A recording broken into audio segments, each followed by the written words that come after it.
천사의 아침 방문을 찾아오신 여러분을 환영합니다. 오늘도 아침 예배 말씀으로 믿음과 위로의 시간을 갖게 되길 바랍니다. 성도 여러분 안녕하세요. 오늘도 아침 예배에 찾아오신 모든 성도님들을 진심으로 환영합니다. 오늘도 주님께서 저희 각자에게 비춰주신 진리의 빛을 따라 순종하고 그 빛 안에서 참된 평안을 누리는 귀한 하루 되시길 간절히 소망합니다. 이제 기도하겠습니다.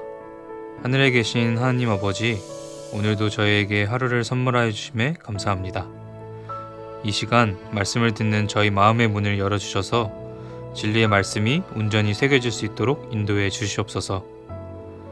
저희들이 이 세상을 살아가면서 삶 속에 때로는 어두움이 밀려오고 그림자가 드릴 때가 있습니다. 그때마다 밝은 빛 되시는 주님 앞으로 나아갈 수 있도록 인도해 주시고 생명의 말씀에 순종함으로 참된 하늘의 평안을 누리게 하여 주시옵소서. 오늘도 말씀을 권면하시는 목사님과 성령 하나님 함께하여 주시고 말씀을 듣는 저희 모두의 시선을 하늘에 고정시킬 수 있도록 역사하여 주시옵소서.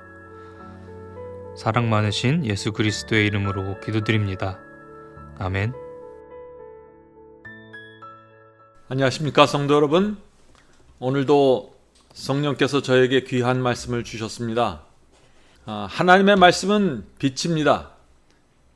빛을 우리가 받으면 우리 마음이 환해지고 밝아지고 생명이 올라오게 되는 것입니다.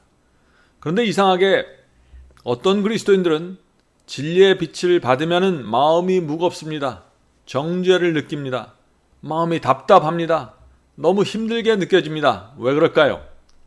빛을 거절하는 정신과 태도가 내 속에 있으면 빛에 큰 장애물이 되는 것입니다. 그래서 오늘은 그 문제를 좀 살펴보려고 합니다. 성도 여러분, 하나님께서는 빛이십니다. 빛이시기 때문에 하나님께서는 의로우십니다. 의롭기 때문에 하나님께서는 거짓말을 하실 수 없는 분입니다. 이사야 5장 20절 오늘 본문 성경절을 읽겠습니다. 악을 선하다 하며 선을 악하다 하며 흑암으로 광명을 삼으며 광명으로 흑암을 삼으며 쓴 것으로 단 것을 삼으며 단 것으로 쓴 것을 삼는 그들은 화 있을진저. 자, 여기 누가 화를 받는다고 했습니까? 하나님께서는 선을 악이라고 하지 못하고 악을 선이라고 하지 못합니다. 그런데 사람들은 악을 선하다고 하고 죄가 있는데 없다고 말합니다. 넓은 길을 가고 있는데 나는 좁은 길을 가고 있다고 자꾸 자기 자신에 대해서 거짓말을 합니다. 죄가 있어도 구원받을 수 있는 것처럼 말합니다. 그러나 성경은 거짓말하지 않습니다. 성경은 그런 사람들에게 화가 임한다고 경고하는 것입니다. 두려운 사실은 오늘 많은 분들이 이런 식으로 생각을 합니다. 하나님은 사랑이십니다. 하나님께서는 우리의 죄 때문에 멸망시키는 분이 아닙니다. 하나님께서는 삶에 지친 우리를 자비로 대해 주실 것입니다. 우리가 십자가를 믿는 한 하나님께서는 결코 우리를 멸망시키지 않으십니다. 정말 우리가 십자가를 믿기만 하면 멸망당하지 않을까요? 오늘 이 문제를 좀 살펴보려고 하는 것입니다. 자, 시편 5장 5절 보죠. 시편 5장 5절입니다. 오만한 자가 주의 목전에 서지 못하리이다. 오만한 사람은 주의 목전에 서지 못한다고요. 아무리 주님을 믿는다고 고백해도 오만하면 안 되는 것입니다. 주는 모든 행악자를 미워하시며 거짓말하는 자를 멸하시리이다. 거짓말하는 자들, 악을 행하는 자들은 아무리 주님을 믿는다고 하고 예배드려도 멸망당한다는 것입니다. 성도 여러분, 물론 하나님께서는 죄를 범한 죄인을 불쌍히 보십니다. 그러나 결코 죄를 동의해 주거나 지지하지 않으시며 죄가 없는 것처럼 감추거나 심판을 취소하지도 않습니다. 왜냐하면 하나님은 의롭기 때문에 그렇습니다. 거짓말하지 못하기 때문에 그런 것입니다. 죄를 범한 사람은 그래서 반드시 회개해야 되고 그리스도의 피를 의지해서 죄를 버려야 하는 것입니다. 성도 여러분, 분명한 사실은 이것입니다. 죄를 범했기 때문에 멸망당하는 것이 아니라 죄를 고집하고 계속해서 품고 있기 때문에 그 죄가 불에 탈 때 함께 멸망당하는 것입니다. 성경은 하나님의 공의를 정확하게 보여주고 있는데 사람들은 이상하게 사랑만 보려고 합니다. 왜 그럴까요? 죄를 붙잡고 있는 채로 살기 원하기 때문이죠. 양심의 가책으로 고통받고 싶지 않기 때문에 사랑만 보려고 애쓰는 것입니다. 불순종과 죄를 붙잡고 있으면서도 구원받을 수 있는 길을 찾고 싶어 하는 것입니다. 그래서 성경에서 사랑만 보려고 애쓰는 것입니다. 사람들의 이런 심리를 잘 아는 사탄이 어떻게 할까요? 하나님의 사랑을 크게 강조하는 십자가를 퍼뜨리면서 이 십자가만 믿으면 하나님은 사랑이기 때문에 죄를 붙잡고 있어도 구원받을 수 있을 것이다 라는 거짓 복음을 퍼뜨리고 있는 것입니다. 오늘날 많은 사람들이 그런 복음을 너무나 좋아하죠. 성도 여러분, 하나님은 빛이십니다. 성경은 빛입니다. 그런데 왜 그리스도인들이 어둠으로 들어가게 될까요? 오늘 나누는 이 말씀은 정말 중요한 말씀입니다. 자, 본문 읽겠습니다. 하나님은 빛이심으로 그분에게는 어두움이 전혀 없으시다. 만일 빛이 없다면 그림자도 없을 것이다. 그러나 그림자가 태양 때문에 생길지라도 태양에 의해서 만들어지지 않는다. 그림자를 만들어내는 것은 장애물이다. 그러므로 그 어두움은 하나님에게서 나오는 것이 아니라 영혼과 하나님 사이에 침입한 장애물 때문에 생긴다. 이것은 참 중요한 말입니다. 어떤 분들은 하나님께서 주신 진리의 빛을 받으면 자꾸 무겁다고 합니다. 진리 때문에 내가 참 슬퍼졌습니다. 진리를 알았기 때문에 내 인생이 불행해졌습니다. 이런 식으로 오해하는 것입니다. 그것은 아닙니다. 하나님은 빛이시고 주의 말씀도 빛이십니다. 그러므로 우리 마음에 진리의 빛이 들어오면은 마음이 밝아지고 맑아져야 합니다. 그것이 정상입니다. 빛을 받으면 사망이 물러나고 어둠이 물러나고 생명이 생기는 것입니다. 그런데 어떤 분들은 이 정반대의 경험 속으로 들어가는 것입니다. 빛을 받았는데, 진리를 받았는데 오히려 마음이 어두워지고 무거워진다고 말하는 것입니다. 힘들다고 자꾸 말합니다. 왜 그럴까요? 빛을 거절하기 때문입니다. 진리의 빛이 들어오는데 피하려고 하기 때문입니다.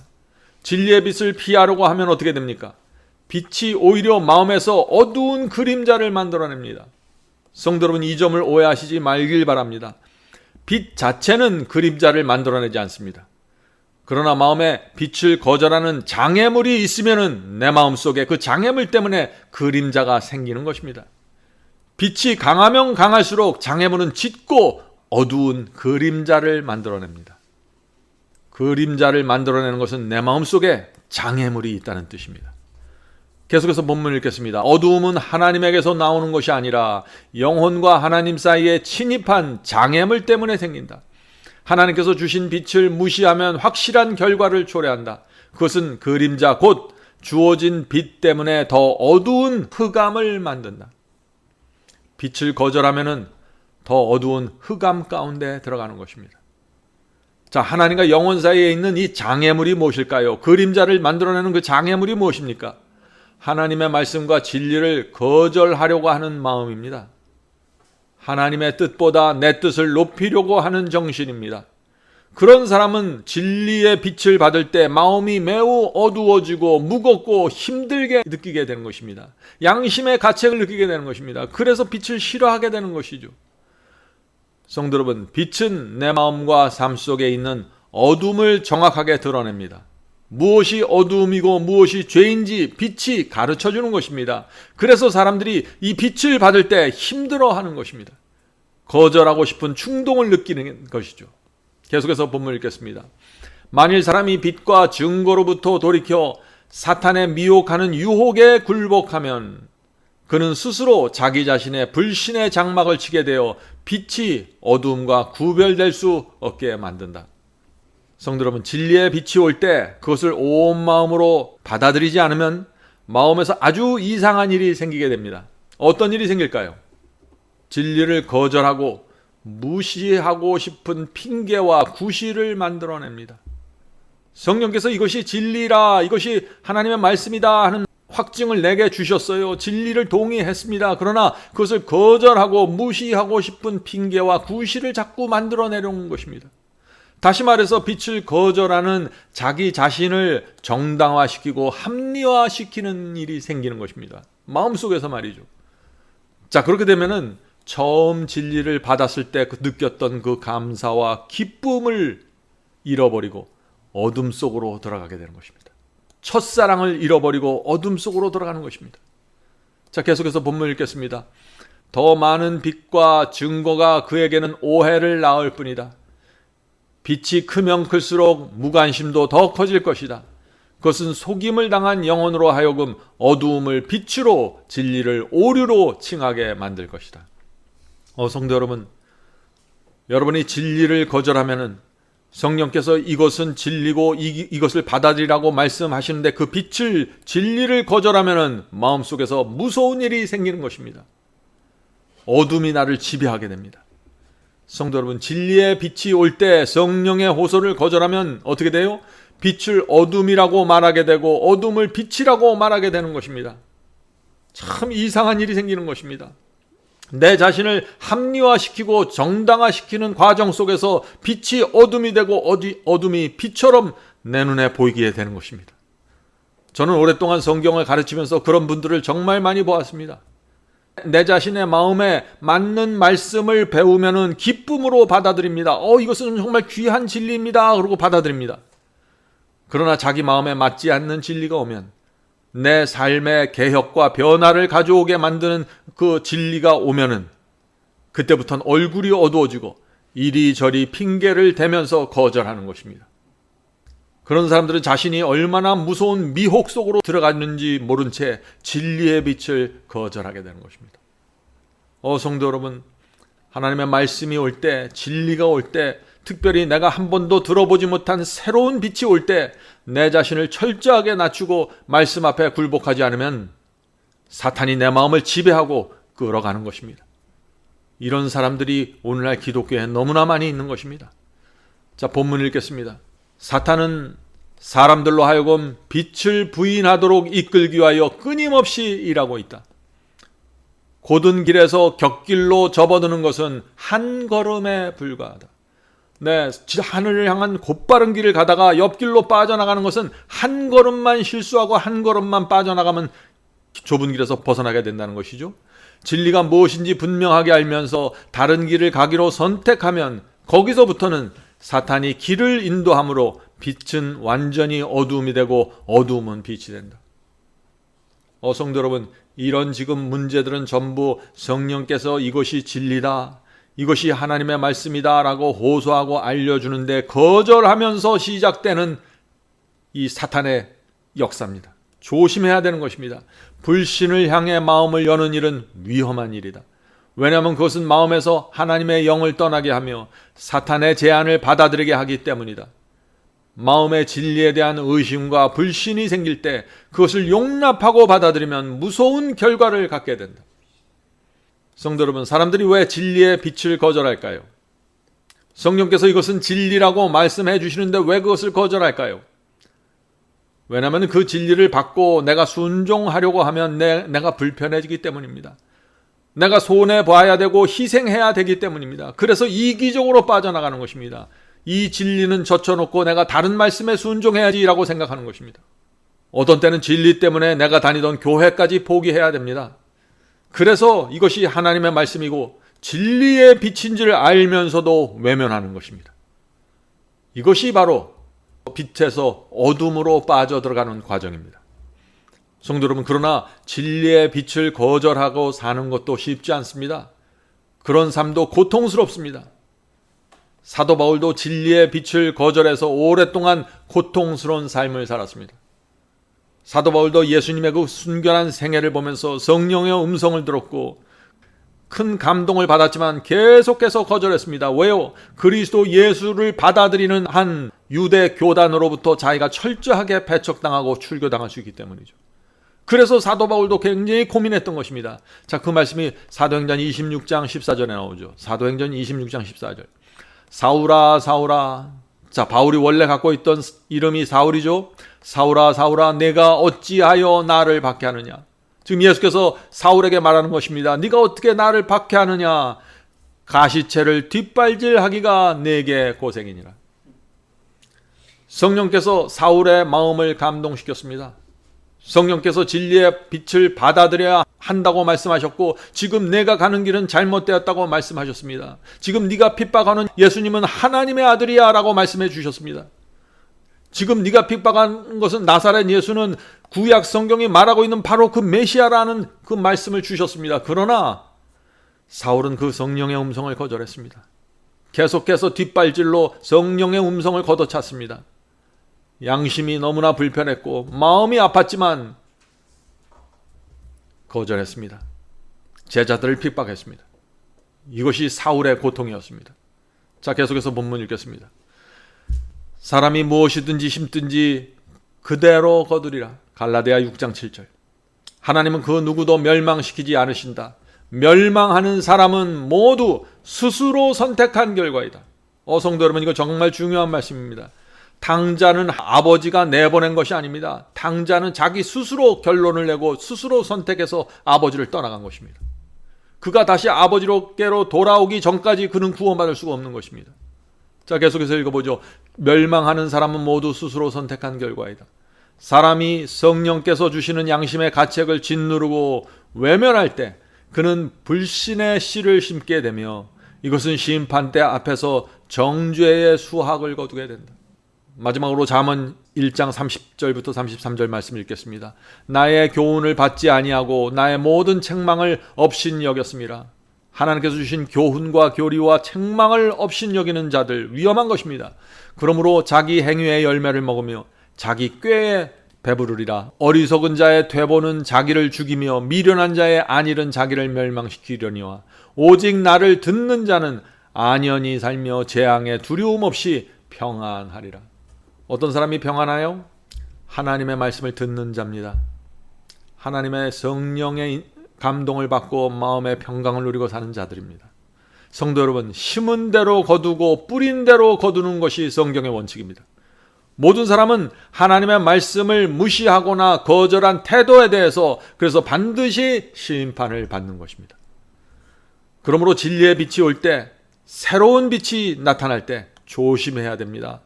그 말씀을 놓고 성령의 인도하심을 간구해야 하는 것입니다. 성도 여러분, 마지막 시대에 나타나는 가장 중요한 빛이 무엇일까요? 이 말씀입니다. 저는 온 마음을 다해 오늘 아침에 여러분에게 이 말씀을 여러분에게 내놓겠습니다. 요한계시록 12장 17절입니다. 요한계시록 12장 17절. 용이, 사탄이죠. 사탄이 여자에게 분노하여 돌아가서, 이 모습은 마지막 시대 하나님과 사탄이 크게 투쟁하는 장면입니다. 용이 여자에게 분노하여 돌아가서 그 여자의 남은 자손 곧 하나님의 계명을 지키고 예수의 증거를 가진 자들로 더불어 싸우려고 바다 모래 위에 섰더라. 성도 여러분, 마지막 시대에 우리는 두 개를 가져야 합니다.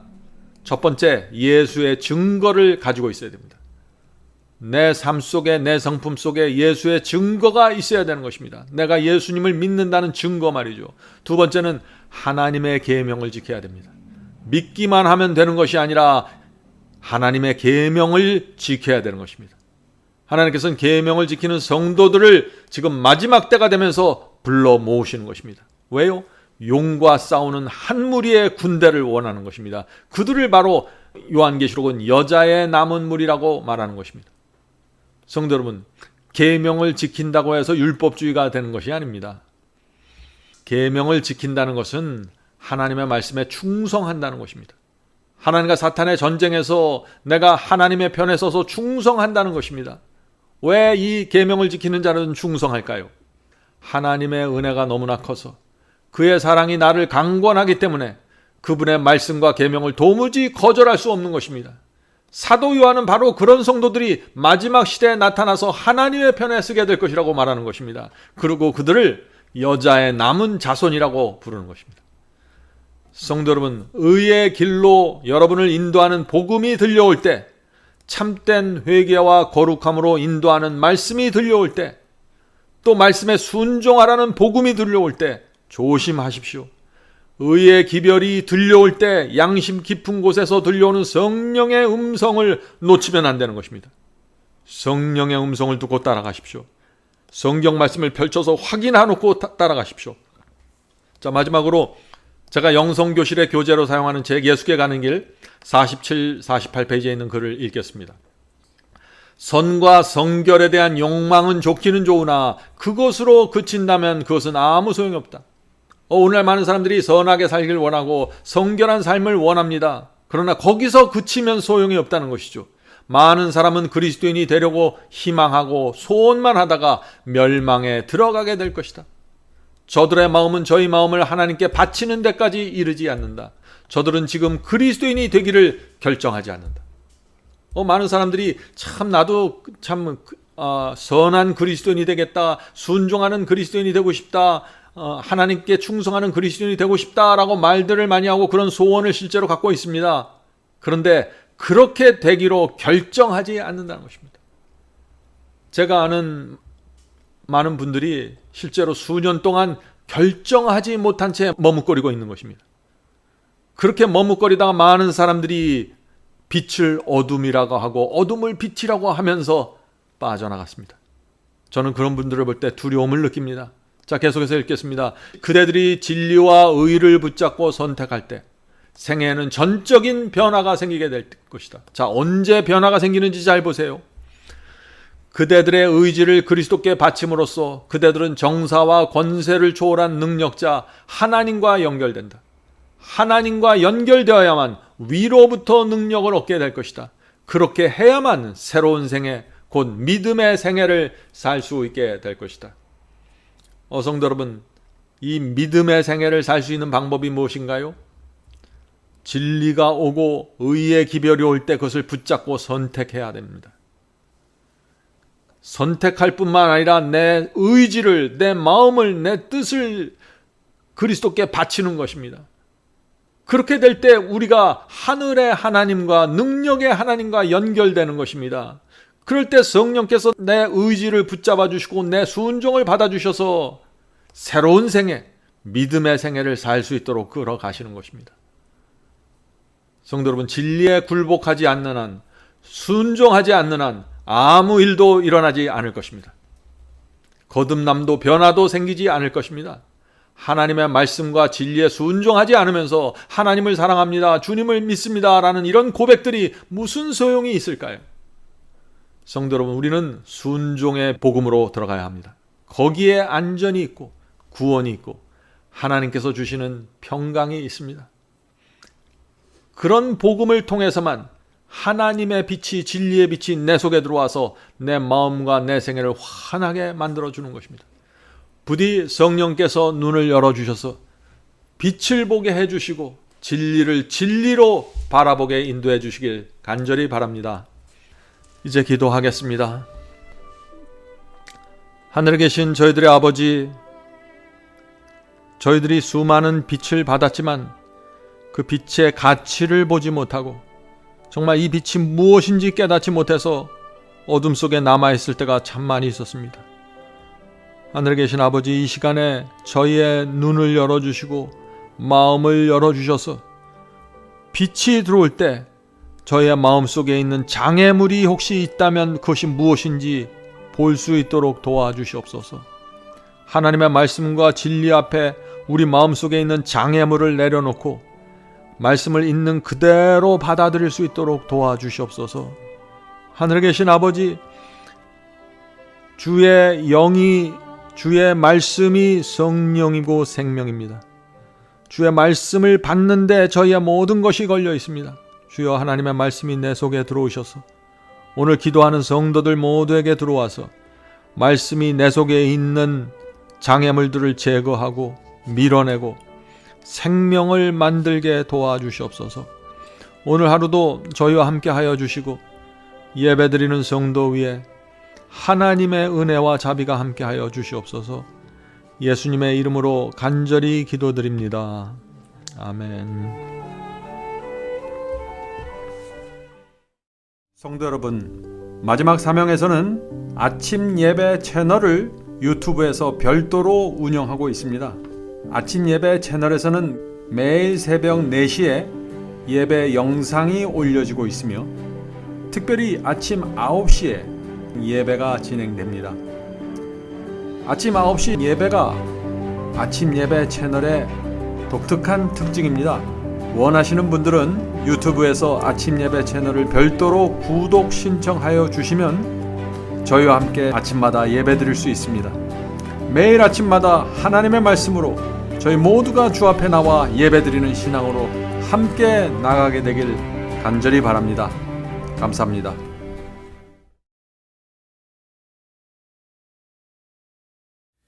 복의 근원 강림하사 찬송하게 합소서. 한량없이 자비하심 중량할 길 없도다. 찬사들의 기쁜 찬송 나도하게 합소서. 구속하신 이내 하무 항상 찬송하리다. 주의 도와 주심하다 이때까지 왔으니 이와 같이 전국에로 이루기를 바라네. 하나님을 배반하고 죄에 빠진 우리를 예수 구원하시려고 보혈 흘려 주셨네. 주의 귀한 은혜 받아 일생 빚진 자 되네. 주의 은혜 사슬되사 나를 주께 맵소서. 우리 마음은 연약하여 범죄하기 쉬우니 하나님이 바르시고 장군인을 지소서.